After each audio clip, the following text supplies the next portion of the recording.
कोई रावण का आचरण करके हनुमान जी को बुलाएगा कि हनुमान जी चले आइए, तो ध्यान रखना हनुमान जी हो सकता है आ भी जाएं, तो रावण के पास अगर हनुमान जी जाएंगे तो गदा लगाने जाएंगे, आशीर्वाद देने नहीं जाएंगे। अगर कोई रावण बन के हनुमान जी को बुलाएंगे और कहीं गलती से आ गए तो दो चार गदा पड़ेगा, आशीर्वाद तो नहीं मिलेगा। इसलिए अगर कर्म रावण का है तो हनुमान की उपासना भी व्यर्थ है। हनुमान की उपासना भी करनी है तो हनुमान जी के जैसा बनिए, परम त्यागी, तपस्वी, बाल ब्रह्मचारी, सारी शक्ति से संपन्न, सारे भक्ति से संपन्न, सर्वगुण संपन्न, फिर भी विनम्रता के प्रतिमूर्ति हैं, भक्ति के पराकाष्ठा पर है। ऐसे व्यक्तित्व तो हनुमान जी का है। लेकिन हनुमान जी का लॉकेट आदमी आज पहनना शुरू कर दिया कि हम बजरंग बली के भक्त हैं। अब पूछो तो अंडा खा रहा है, गुटखा खा रहा है, मांस खा रहा है, मतलब भक्त बजरंग बली के हैं, काम रावण का है। हिंसा का रास्ता हम धर्म के मार्ग का बहाना बना के खोज लेते हैं। धर्म के नाम पर अगर हिंसा हो रही है, साहब ने कहा ये बहुत पाप है और ये पाप जो भी कर रहा है गलत है। हिंसा करने वाला, सहयोग देने वाला, जो भी उसमें शामिल है, सब बहुत भयंकर पाप कर रहा है। हिंसा से बड़ा पाप कुछ नहीं है। ये अगर हम कर रहे हैं, मानसिक हिंसा हो, कायिक हिंसा हो, वाचिक हिंसा हो, ये तीनों खतरनाक है। इसलिए हमें किसी भी प्रकार के हिंसा से मुक्त हो जाना चाहिए। हम किसी का दिल भी दुखा रहे हैं तो हिंसा से कम नहीं है। तलवार से तो हम किसी को मारेंगे तो क्षण भर में मर गया, लेकिन जब हम वचनों से किसी को कष्ट पहुंचाते हैं वो क्षण क्षण में मरता है, पल पल में मरता है। हम और बड़े अपराधी हैं। हो सकता है तलवार से मारा गया आदमी मर गया, खत्म हो गया, और उसकी सजा व्यक्ति को 302 के तहत हो सकता है फांसी हो जाए, उम्र कैद हो जाए, वो दिखेगा। लेकिन जो वचन से जो हिंसा आपने किया है, अपने शब्दों से, अपने मन से जो हिंसा किया है, इसका तो 302 के तहत कोई मुकदमा नहीं बनेगा। लेकिन अंतर मन में जो मुकदमा बनेगा वो जन्म जन्मांतर तक आपको फांसी पर लटकाता रहेगा। इस जन्म में जो हिंसा हमने शरीर से किया है उसकी सजा तो कोर्ट दे देती है, न्यायालय दे देता है। लेकिन जो मन वाणी से जो हम हिंसा करते हैं, न्यायालय उसका कोई सजा नहीं देती। लेकिन अपने अंतर मन में हम निरंतर पाप की अग्नि में जलते हैं। इसलिए संतों ने कहा, सदगुरु ने कहा, दया ही धर्म है, अहिंसा ही धर्म है, करुणा ही धर्म है, प्रेम ही धर्म है। और वैसे भी मांस मछली बिना किसी को मारे नहीं आता है, जीव की हत्या करनी पड़ती।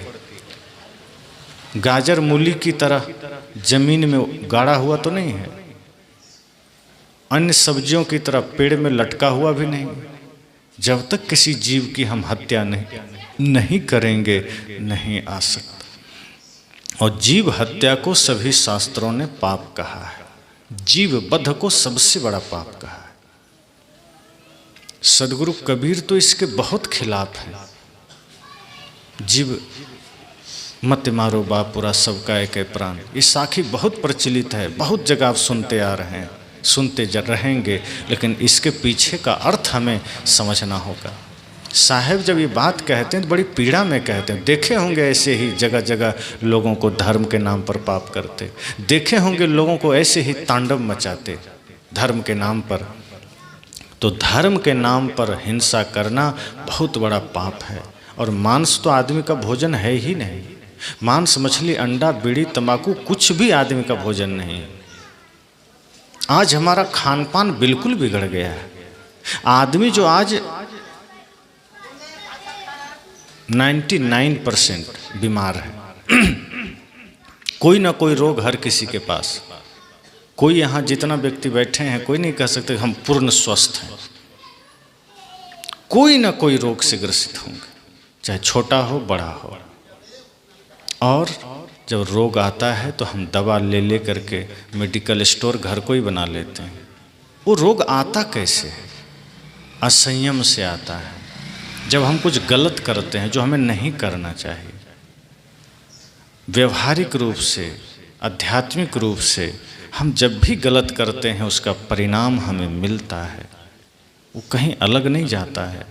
हिंसा का परिणाम, चाहे वो किसी भी रूप में हिंसा हुई हो, हमारी भूलों का परिणाम हमें मिलता है। कोई रोक नहीं सकता। अगर हमने गलत किया है तो उस गलती से हमें कोई बचा नहीं सकता। ये नहीं कर सकते कि अब हम गलत कर लिए तो गंगा में डुबकी लगाएंगे पाप से मुक्त हो जाए, नहीं हो सकते मुक्त। लेकिन आदमी को भरमाया गया, बहुत से धार्मिक गुरुओं ने कह दिया चिंता मत करो, हम हैं ना, तुम पाप जितना भी करो हमारे पास आ जाओ, 11,000 रुपया चढ़ा दो, हम तुमको सारे पाप से मुक्त कर देंगे। 108 बार ओम नमः शिवाय का जाप कर लो, सारा पाप कट जाएगा। माता रानी के मंदिर में जाके शीश झुका लो, सारा पाप कट जाएगा। पाप छुड़ाने की बात नहीं करते कि पाप करना छोड़ दो, पाप काटने की बात करते हैं। और ये सबसे बड़ा धोखा है, ये गुमराह करना हुआ। सदगुरु कबीर ये नहीं कहते पाप से आप मुक्त हो जाएंगे, वे कहते हैं पाप करना ही छोड़ दीजिए। पाप के कर्म से आप मुक्त नहीं हो सकते, पाप करने से मुक्त हो सकते हैं। जो पाप हम कर चुके हैं उसकी सजा तो मिलेगी, चाहे कोई भी आ जाए। स्वयं राम भी आ जाएं तो हमें पाप की सजा से नहीं बचा सकते, और बचा सकते तो सबसे पहले अपने पिताजी को बचाते। जो श्रवण कुमार को मार दिए थे उसके बदले उनको भी तड़पना पड़ा था पुत्र वियोग में। बचा सकते तो कृष्ण जी अपने आप को ही बचा लेते, व्याधा ने तीर मार दिया था, प्राण उड़ गए थे। जब भगवान भी अपने कर्म फल को भोगे हैं, अपने को कर्म के बंधन से मुक्त नहीं कर पाए, शरीर जो भी धारण किया कर्म से बंध जाता है, प्रकृति से बंध जाता है। अगर हम ये सोचते हैं कि हम कुछ भी गलत करके पाप से मुक्त हो जाएंगे, ये नासमझी के सिवा कुछ नहीं। और कोई भी धर्म गुरु अगर ये हमें गारंटी दे रहा है तो उस सबसे बड़ा धूर्त है वो। धर्म गुरुओं का काम है समाज को जगाना, गुमराह करना नहीं है।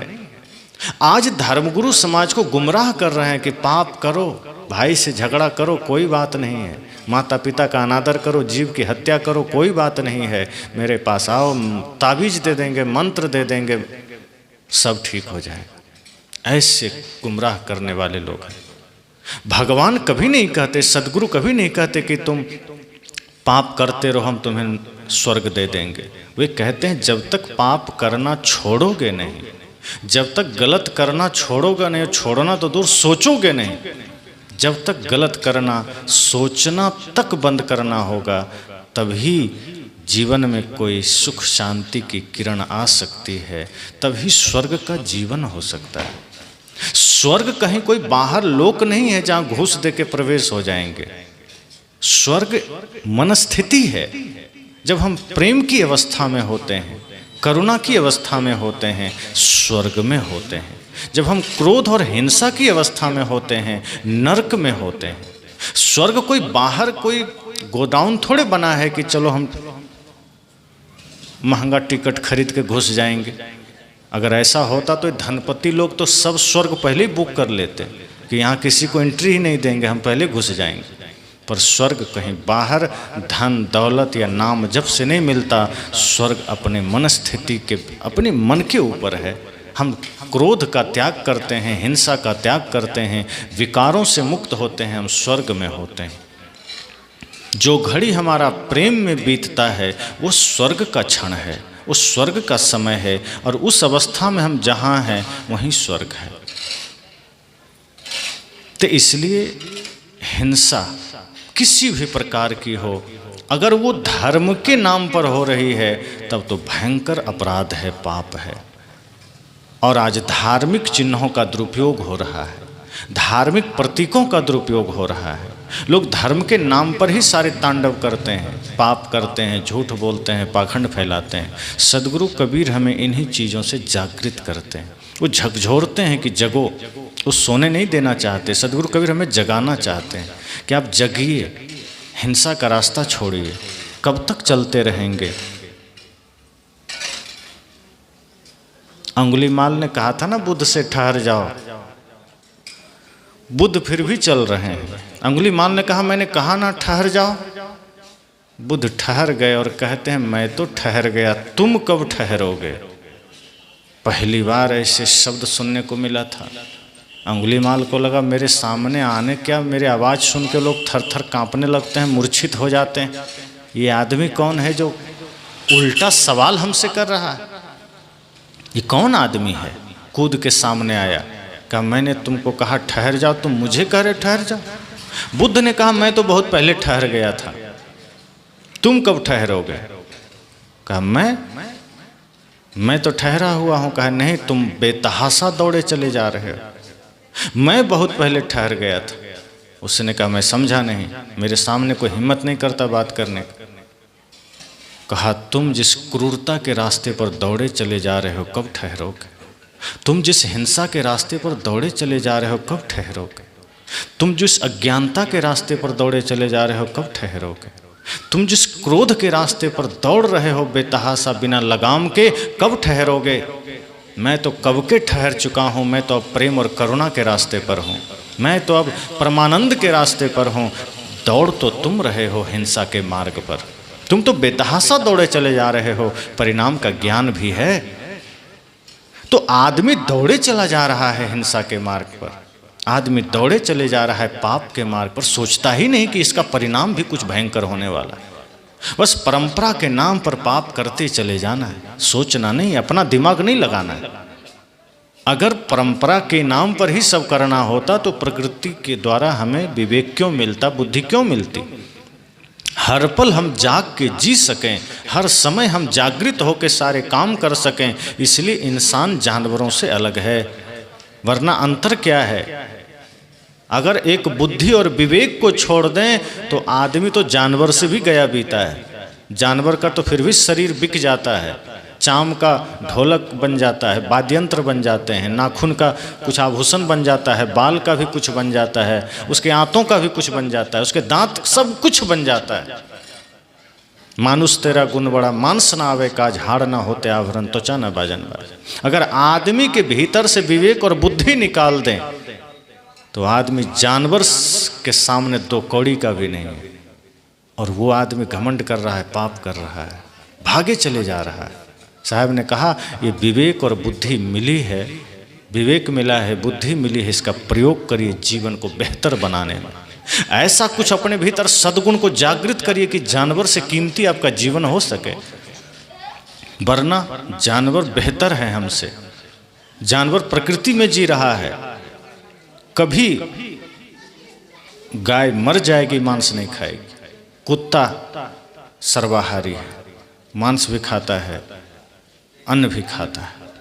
आदमी आज वही हो गया है, दोनों खा रहा है। बिल्ली मांस खा रही है, शेर मांस खा रहा है। शेर मर जाएगा, दाल भात सब्जी नहीं खाएगा, प्रकृति प्रदत्त है वो। हम उसको कितना भी ज्ञान सुनाएं, पिंजरा में यहाँ रख दिया जाए शेर, और साप्ताहिक भागवत कथा शुरू हो जाए या बीजक कथा, और शेर को हम खूब सुनाएं कि धार्मिक बन जाओ, अहिंसा अपना लो, और 7वें दिन कहीं गलती से पिंजरा खोल दिया तो इसमें से कोई जिंदा नहीं बचेगा। कोई धर्म काम नहीं करता। प्रकृति प्रदत्त है, वो स्थिर है अपने धर्म पर, वो अपने धर्म से डिग नहीं सकता। और गाय को कितना भी हम मांसाहारियों के बीच भेज दें, वहाँ से आने के बाद वो मांस छू भी नहीं सकते। जो प्रकृति ने जिसको जैसा बनाया है, जानवर उस धर्म पर अडिग है, पशु अपने धर्म पर अडिग है, आदमी अपने धर्म से विमुख हो गया है। जिसके पास बुद्धि है, विवेक है, वही धर्म से भ्रष्ट हो गया है। और जो जीव जंतु को कोई बुद्धि विवेक नहीं है, वो अपने धर्म पर चल रहा है। इसलिए साहब ने कहा कि कम से कम जानवरों से तो सीखिए। जंगल सदृश हो गया बाजार देखिए, है खून से सना हुआ अखबार देखिए। यही परिणाम है कि आज हमने अपना विवेक बुद्धि का इस्तेमाल करना छोड़ दिया, आज हमने अपने विचार को ही छोड़ दिया, आज हम अनैतिक कर्म करते चले जा रहे हैं। नहीं संस्कृति में जी सकते थे, कम से कम प्रकृति में तो जीते, लेकिन आज इंसान विकृति में जी रहा है। सारे जीव जंतु को आप देखेंगे वो अपने अपने मार्ग पर है, अपने अपने धर्म पर है। बैल अपने धर्म पर है, गधा अपने धर्म पर है, कुत्ता अपने धर्म पर है, शेर सब अपने धर्म पर है, बकरी अपने धर्म पर है, मुर्गी, जितने जीव जंतु हैं वो अपने स्वभाव को नहीं छोड़ता। लेकिन आदमी अपना स्वभाव, अपने चरित्र छोड़ करके गलत आदतों का शिकार होकर के दौड़े चला जा रहा है। और कोई संत जागृत करता है, जगाता है कि हिंसा के मार्ग पर क्यों दौड़े चले जा रहे हो, तो उसे लगता है यही मेरा दुश्मन है, फिर उसके पीछे पड़ जाता है, फिर उसको वो आलोचना करता है, ये तो ठीक आदमी नहीं है। जो मीठी बात करे, आपके गलत काम को देखकर समझ जाना वो आपका सबसे बड़ा दुश्मन है, क्योंकि वो नहीं चाहता कि आप गलत मार्ग छोड़ें, वो नहीं चाहता कि आपके जीवन में स्वर्ग आए।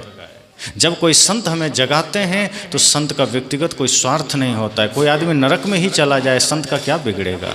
लेकिन चूंकि संपूर्ण जगत के लिए, जो कहते हैं ना, दूसरे के दुखों को देखकर जो द्रवित हो उठे वो संत है, और संत दूसरे की पीड़ा को देख करके पीड़ित होते हैं, इसलिए चाहते हैं कि दूसरा भी पीड़ा से मुक्त हो जाए, दूसरा भी समस्याओं से मुक्त हो जाए। अगर कोई हिंसा के मार्ग पर चल रहा है तो संत ये नहीं सोचते कि उससे मेरा कोई नुकसान है, ये सोचते हैं कि उसका नुकसान है, और क्यों हो उसका नुकसान, उसका भी नुकसान नहीं होना चाहिए। जो पाप के मार्ग में चल रहा है वो पाप के मार्ग में क्यों चले, क्यों वो दुख दर्द में जिए। एक सच्चे संत की पहचान तो यही है, अपने हो या पराये सबके लिए हो न्याय।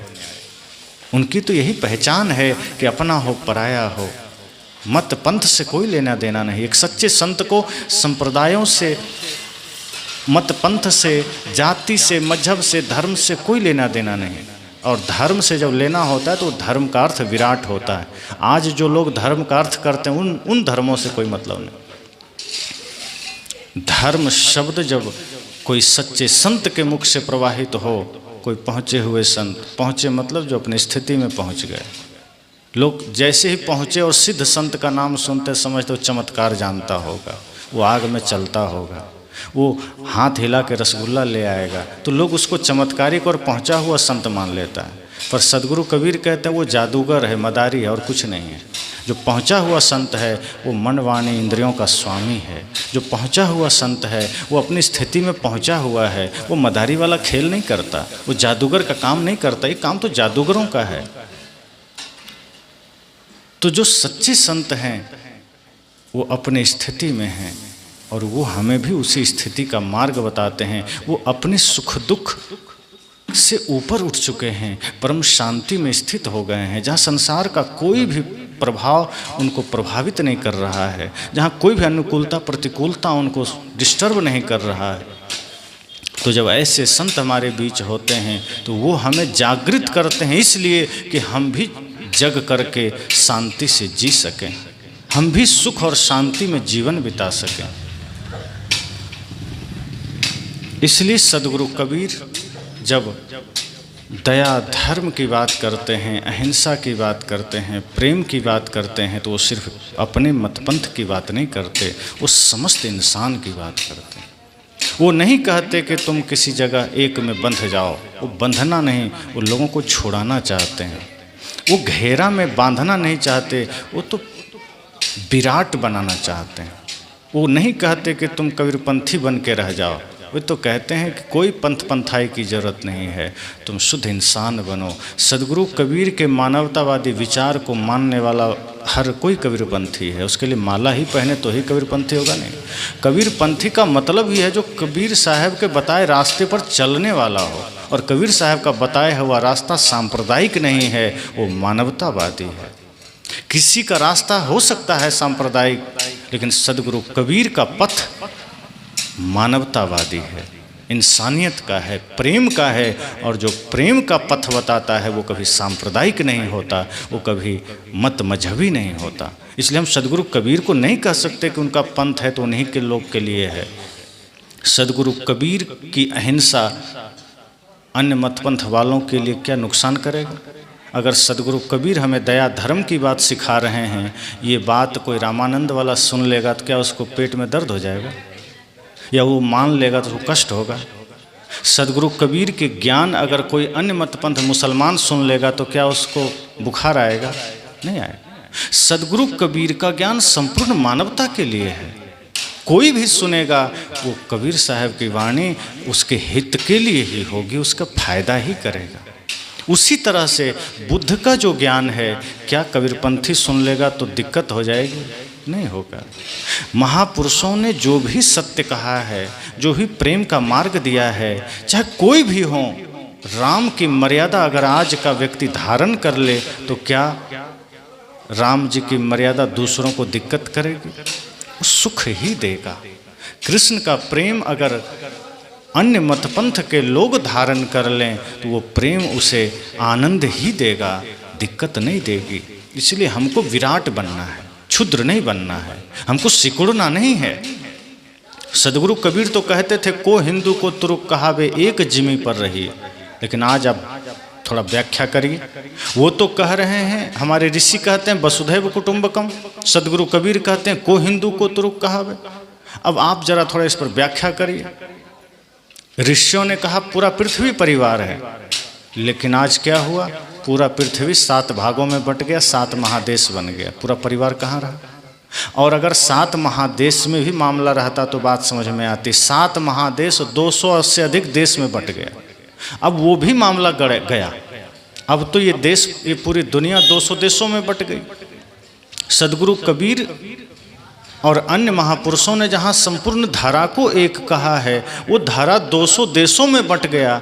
और अगर पूरा देश भी इतना भी रह जाता तो बात समझ में आती। अपने देश भारत को लीजिए, पूरा भारत कश्मीर से कन्याकुमारी तक और पोरबंदर से सिलचर तक अगर एक सूत्र में होता तो भी बात समझ में आती है। हमारा भारत 29 राज्यों में बट गया, केंद्र शासित प्रदेशों में बट गया। बटा क्यों? अब सोचिए, भारत बटा है तभी तो मराठी लोग बिहार को देखना नहीं चाहता, बंगाली गुजराती को देखना नहीं चाहता। कौन है ये लोग? अपने ही तो देश है, एक ही प्रधानमंत्री, एक ही सुप्रीम कोर्ट, एक ही राष्ट्रपति, अलग तो नहीं है। कश्मीर से कन्याकुमारी एक भारत, एक ध्वज, एक तिरंगा, एक संविधान, लेकिन यहीं पर एक दूसरे के दुश्मन बैठा पड़ा है। ये राज्य वाला उससे दुश्मनी, वो राज्य वाला उससे दुश्मनी। कोई कहता है हिंदी छोड़ो, कोई कहता है बंगाली पकड़ो, कोई कहता है मराठी पकड़ो। झगड़ा चल रहा है। कहाँ हमारे ऋषियों ने कहा था पृथ्वी परिवार है? ये तो अपना देश में ही सब राज्य झगड़ा कर रहा है। अब बात आती है राज्यों की, तो राज्य भी एक सूत्र में होता तो बात समझ में आती। राज्य भी जिलों में बट गया कि नहीं? अब एक जिला वाला दूसरे जिला वाला को नहीं देखना चाहता। वो कहता है पहले मेरे जिला का विकास होना चाहिए, बगल वाला में चाहे आग लग जाए हमें क्या लेना देना, हमारे जिला का विकास होना चाहिए। अब हमारा पृथ्वी कितना बंट रहा है, देखिए मानसिकता को देखिए। अब फिर भी चलो कोई बात नहीं, जिला में बंट गया। अब जिला भी एक होता तो बात समझ में आती है, वो उस तहसील में बंट गया। अब जिस तहसील में हम हैं, दूसरे तहसील वाले के यहाँ कोई सुविधा ना हो तो कोई बात नहीं, हमारे यहाँ होना चाहिए, दूसरा चाहे मर ही जाए। और अगर तहसील भी एक होता तो बात समझ में आती। तहसील पंचायत में बंट गया।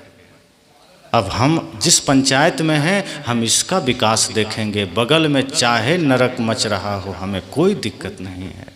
लेकिन पंचायत तक भी मामला नहीं रुका। अब वो पंचायत गांवों में बट गया, शहर वार्डों में बट गया, पंचायत गांवों में बट गया।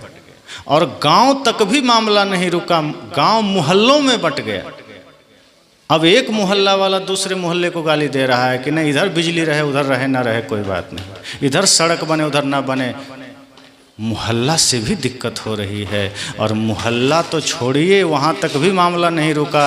अब मोहल्ला में परिवार बंट गए, घर बंट गए। अब हमारा घर ठीक रहे, पड़ोसी में आग लगे, हमें कोई दिक्कत नहीं। तो घर भी बंट गया। घर तक मामला रहता तो भी बात समझ में आती, मामला वहाँ तक नहीं है। अब घर भी बंट गया, भाई भाई में बंटवारा हो गया। अब मामला यहाँ तक आ गया कि एक घर भी एक नहीं है, उसमें भी एक भाई अलग, दूसरा अलग, पिता अलग, माता अलग, बट गया। अब आदमी अकेला हो गया। लेकिन अकेला भी आदमी होता तो बात समझ में आती। आदमी भीतर भी एकता नहीं है। संतो घर में झगड़ा भारी, साहब ने कहा रात दिवस मिली उठ उठ ना लागे 5 ढोटा एक नारी। आदमी भीतर भी अकेला नहीं है, वहाँ भी झगड़ा मचा हुआ है। किसका?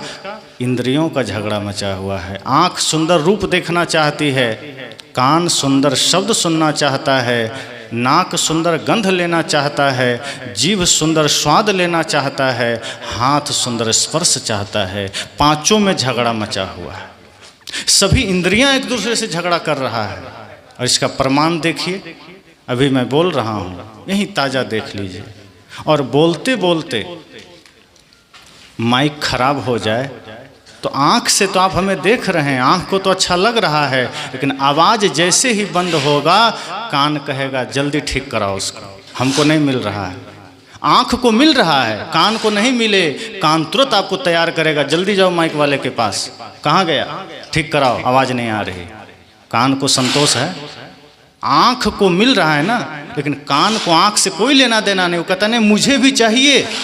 और अगर कान को मिल रहा है और यहाँ कोई पर्दा डाल के चला जाए, आँख को मिलना बंद हो जाए, तो आप उठ के तुरंत गुस्सा करें कौन पर्दा डाला, क्यों, आँख को मिलना बंद हो गया।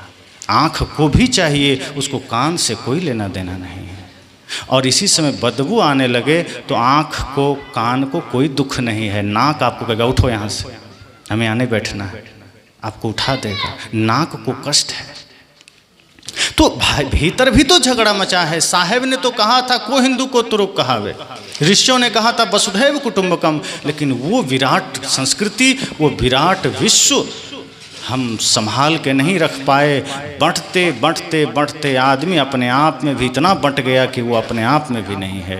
साहब कहते नहीं, बाहर भीतर सारे झगड़े को मिटाना है, सारी समस्याओं को मिटाना है, सारे आडंबर को मिटाना है, जागृत होना है और अपने आप को हिंसा से, क्रोध से, नफरत से, घृणा से मुक्त करके शुद्ध धर्म का मार्ग पर चलना है। वो धर्म जो इंसानियत सिखाता है, वो धर्म जो प्रेम सिखाता है, वो धर्म जो समाज को बांटता नहीं है, जो संप्रदायों को भिन्न नहीं समझता, जो मत पंथ में हमें बांटे नहीं, वो धर्म वो सदगुरु कबीर का धर्म है। वो सदगुरु कबीर का ज्ञान है जो हमें कहीं बांटता नहीं है।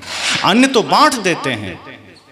बड़े बड़े संप्रदायों में आप जाएंगे तो वहाँ आपको बांटने की बड़ी तरकीबें बताई जाएगी। कोई कुरान की शिक्षा दे रहा है, कोई अल्लाह अकबर कर रहा है, वो आपको बांटेगा। इसके अलावा दूसरा सुनना नहीं है, कहीं और सिर झुकाना नहीं है। लेकिन सदगुरु कबीर कहते हैं नहीं, ना कुरान, ना पुराण, ना अल्लाह, ना कुछ नहीं। आत्म पूजा, सब घट मेरो साइयाँ, सबके प्रति दया, सबके प्रति करुणा, सबके प्रति भाव, जो ये हृदय में धारण कर लिया, वही इंसान इस समस्त सृष्टि का सहायक बनता है। तो इसी भाव के साथ हम सबको सदगुरु कबीर के विचारों को अंतर तक ले जाना है, भीतर तक प्रविष्ट कराना है। क्योंकि सदगुरु कबीर का जो विचार है वो एंटीबायोटिक दवा है, आयुर्वेदिक, जो बहुत गहरे से जड़ से उखाड़ के सब कुछ फेंक देता है। वो दबाता नहीं, तत्कालिक इलाज नहीं करता। सदगुरु कबीर का ज्ञान आयुर्वेदिक प्रचंड ज्ञान है। आज के ज़माने का आयुर्वेदिक नहीं, हमारे पूर्व के ज़माने का, जब महर्षि चरक, सुश्रुत, बांगभट्ट के ज़माने का, जब 10-10 मिनट में सर्जरी हो जाया करता था। अंग्रेज़ों ने तो आज सर्जरी सीखा है, वो भी भारत से सीखा है, नाम अपना लेता है। सर्जरी भी भारत के ऋषि मुनियों का ही दिया हुआ है। और वो सर्जरी जब हमारे ऋषि मुनि आयुर्वेदिक रूप से कर देते थे, कटे हुए अंग को 1 घंटे में जोड़ देते थे, वो उस समय का तो सदगुरु कबीर का वही आयुर्वेद का प्रचंड ज्ञान है, जो व्यक्ति के भीतर जमे हुए तमाम अंधविश्वास, आडंबर, पाखंड के बीमारी को निकालकर खत्म कर देती है। उनका ज्ञान खत्म कर देता है और व्यक्ति को निरोग बना देता है। और जो निरोग होता है तन से और मन से, उसके लिए कोई भेद नहीं है। उसके लिए फिर पूरा जगत वसुधैव कुटुंबकम है। उसके लिए फिर वही भाव है, सर्वे भवन्तु सुखिनः। उसके लिए वही बात है, जेते औरत मर्द पाने सो सब रूप तुम्हारा। हम सब सदगुरु कबीर के इन्हीं विचारों को धारण करें और सत्य के पथ पर चलें, प्रेम के पथ पर चलें। धर्म के नाम पर जो भी पाप हम करते आए हैं उसका त्याग करें, कठोरता से पालन करें और समस्त सृष्टि को प्रेम की नज़र से देखें, करुणा की दृष्टि से देखें। यही सच्चा धर्म है और यही इंसान होने की पहचान है। तो इसी के साथ वाणी को विराम देता हूँ।